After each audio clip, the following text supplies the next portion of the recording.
بسم اللہ الرحمن الرحیم۔ تاریخ امت مسلمہ، حصہ اول۔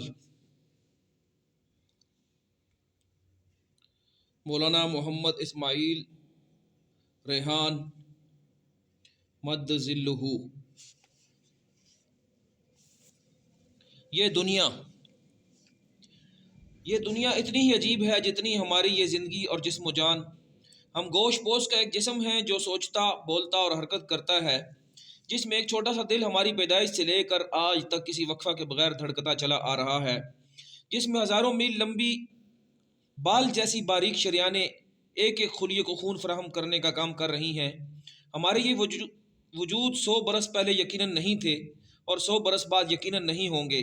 پس جس طرح ہم فانی ہیں، اس طرح یہ دنیا بھی ایک عارضی مقام ہے جو ہمیشہ تھا، نہ رہے گا، مگر اس عارضی مقام کو بھی کس قدر بالغ حکمتوں، عجیب نزاکتوں اور بھرپور انتظامات کے ساتھ بنایا گیا ہے، جتنا سوچئے اور تحقیق کیجئے عقل دنگ ہوتی چلی جاتی ہے۔ اور یہ سوال پہلے سے زیادہ شدت کے ساتھ ابھرتا رہتا ہے کہ آخر یہ دنیا کس نے بنائی اور اس کا مقصد کیا ہے۔ جو لوگ ان سوالات کے جوابات کے لیے وحی کی رہنمائی کی ضرورت محسوس نہیں کرتے اور غیب پر یقین کرنے کے لیے تیار نہیں، وہ ہمیشہ اس بارے میں شکوک و شبہات ہی کا شکار رہے ہیں، اور کوئی بھی تحقیق انہیں یہ معمہ حل کر کے نہیں دے سکتی۔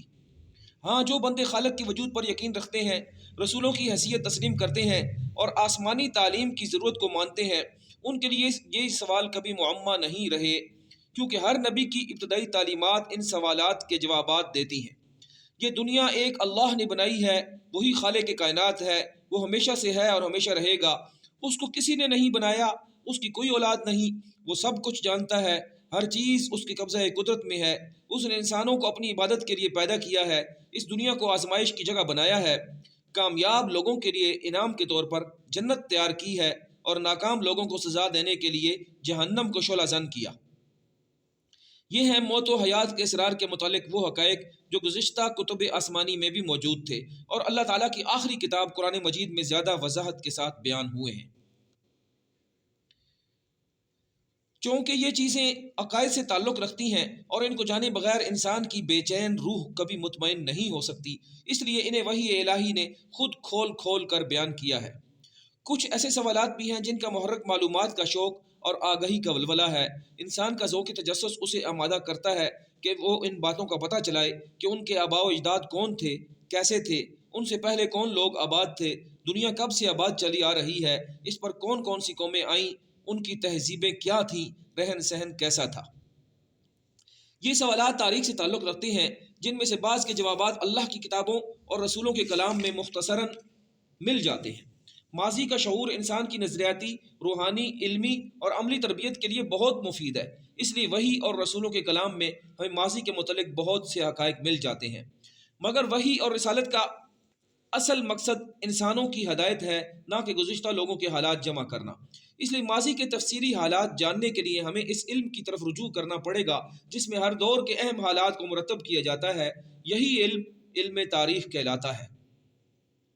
علماء تاریخ کے مطابق تاریخ وہ علم ہے جس میں گزشتہ قوموں، حکومتوں، ملکوں اور غیر معمولی شخصیتوں کے حالات کو زمانے کے لحاظ سے ترتیب وار جمع کیا جاتا ہے۔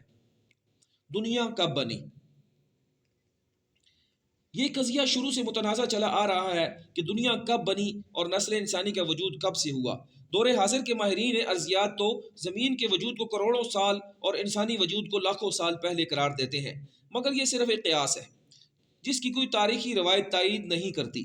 بر صغیر کے نامور مورخ مولانا حفظ الرحمان سیوہاروی رحمہ اللہ نے دنیا کی ابتدا کے متعلق اہل علم کے اختلاف کا ذکر کرتے ہوئے اس بات کو راجح قرار دیا ہے کہ ابتدائے آفرینش 6000 سال پہلے ہوئی، مگر اس کے ساتھ ساتھ وہ لکھتے ہیں اس مسئلے کا آخری فیصلہ مشکل ہے، اس لیے کہ ہمارے پاس علم کے وسائل بہت کم ہیں اور حقیقت کے آخری فیصلے کے لیے ناکافی۔ نیز آثار قدیمہ سے بھی اس کا کوئی یقینی فیصلہ نہیں ہو سکتا۔ البتہ اس پر سب کا اتفاق ہے کہ اقوام عالم میں چینی، ہندی اور مصری سب سے قدیم قومیں ہیں، اور مورخین فرنگی کا یہ دعویٰ ہے کہ سطح زمین پر ان اقوام کا وجود تقریباً 6 اور 10 ہزار سال کے درمیان ثابت ہے۔ نیز یہ امر بھی مسلم یعنی تسلیم شدہ ہے کہ باوجود زبردست تحقیقات کے کسی قوم کے حالات و واقعات کی تاریخ کا پتہ 7,000 سال سے پہلے نہیں ملتا۔ حافظ ابن اسحاق رحمہ اللہ نے اس بارے میں متعدد اقوال نقل کیے ہیں۔ انہوں نے محمد بن اسحاق سے نقل کیا ہے کہ حضرت آدم علیہ السلام سے حضرت نوح علیہ السلام تک 1200 برس، حضرت نوح علیہ السلام سے حضرت ابراہیم علیہ السلام تک 1042 برس، حضرت ابراہیم علیہ السلام سے حضرت موسیٰ علیہ السلام تک 565 برس، اور حضرت موسیٰ علیہ السلام سے حضرت داؤد علیہ السلام تک 572 برس، حضرت داؤد علیہ السلام سے حضرت عیسیٰ علیہ السلام تک 1356 برس، اور حضرت عیسیٰ علیہ السلام سے حضرت محمد مصطفیٰ صلی اللہ علیہ وسلم تک 600 برس گزرے ہیں۔ اس طرح حضرت آدم علیہ السلام کی وفات سے حضرت محمد صلی اللہ علیہ وسلم تک 5020 سال بنتے ہیں۔ چونکہ حضرت آدم علیہ السلام نے دنیا میں 960 سال گزارے ہیں، انہیں شمار کیا جائے تو حضرت آدم علیہ السلام کی دنیا میں آمد سے رسول اللہ صلی اللہ علیہ وسلم کی ولادت باسعادت تک 6295 سال بنتے ہیں۔ حضرت آدم علیہ السلام کو اللہ تعالیٰ نے مٹی سے پیدا کیا، یہ پہلے انسان کی تخلیق تھی۔ اس کی بناوٹ میں خالق کائنات نے ان جدتوں اور صناعیوں سے کام لیا جو اس سے پہلے کسی مخلوق کی پیدائش میں استعمال نہیں کی گئی۔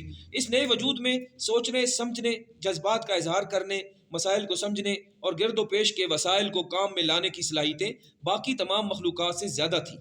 یہ تعمیر و تخریب دونوں میں غیر معمولی نتائج اور اثرات دکھا سکتا تھا۔ اللہ تعالیٰ نے اسے نہ فرشتوں کی طرح اطاعت پر مجبور بنایا، نہ جنات کی طرح شر سے مغلوب، بلکہ اسے خیر اور شر دونوں کی قوت دی تھی۔ فرشتوں نے انسان کی ساخت سے اس کی کارکردگی کی صلاحیتوں کا اندازہ لگا لیا۔ انہیں یہ بھی یاد تھا اس سے قبل زمین پر آباد جنات کتنا فساد مچا چکے ہیں، اس لیے انہوں نے اللہ کی پرگاہ میں یہ نیاز مندانہ عرض کیا کہ اس کی جگہ حمد و ثنا اور عبادت کے لیے ہم حاضر ہیں۔ اللہ تعالیٰ نے فرمایا انی اعلم ما لا تعلمون، میں جو جانتا ہوں وہ تم نہیں جانتے۔ انسان کو نیکی اور بدی دونوں کی قوتیں اس لیے دی جا رہی تھیں کہ اللہ دنیا کی تجربہ گاہ میں اسے آزمانا چاہتا تھا۔ اگر وہ بدی کی طاقت رکھتے ہوئے اللہ سے ڈر کے بدی سے باز رہے گا اور نیکی کی صلاحیت کو استعمال کرے گا تو کامیاب رہے گا۔ اگر اللہ تعالیٰ کو بھلا کر بدی کی صلاحیت استعمال کرے گا، نیکی کی قوت کو ترک کرے گا تو ناکام رہے گا۔ یہ راز اس وقت فرشتوں کو سمجھ نہیں آ سکتا تھا۔